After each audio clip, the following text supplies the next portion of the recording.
All right, so today is the 11th, so this is March 11th. We have Susan again.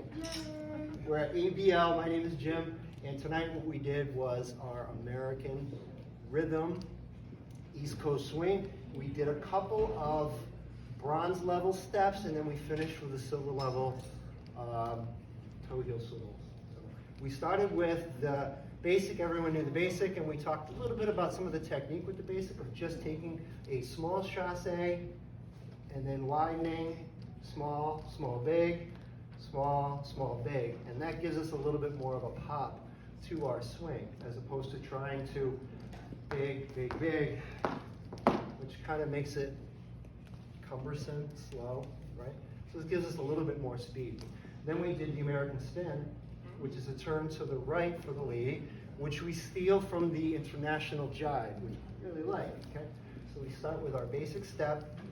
1, 2, I raise her right, 3, 4, she does the spin, then finishes with the second chasse. The question was, what's the timing of the spin? The spin is between the first chasse and the second chasse, so there really isn't any time.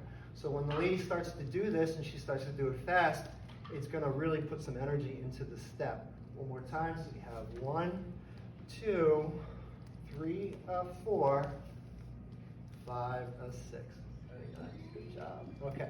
And then from there we call the sliding doors, which is really cool. So we take it from a throw out position. So we have 1, 2, 3, 4, 5, 6. Now we are in side by side position. And do a side rock. She does side rock. 1, 2, 3, 4. I go in front, she goes behind. And then what we did is we ended it with an inside underarm turn.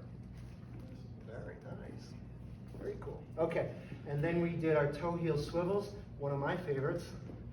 So we're starting in our basic position. We're going to do a chasse. We're going to go to a two-hand hold, do a back rock, and then we're going to do the toe heel swivel. So we have 1, 2, 3, 4, 5, 6. So I want to make sure that when I get into this position, I'm not pulling the weight of my partner. I really want to think about being centered for myself, and that won't disturb my partner. So I'm going to do my back rock here. And from here, we're going to do the toe, then the heel, then we cross, toe, heel, cross, toe, heel, cross, toe, heel, cross, and back rock. And so if we can't do it with the rotation from our hips, we really are kind of sacrificing some of the lead. But what we need to do is just basically, just do it side by side. We can do that. So bring the toe in, then the heel, then the cross. Once we get the action of it right, then it becomes easy to kind of throw the hips into it. And it also kind of gives it more of a swing type look to it, okay? So that's it. Thank you very much.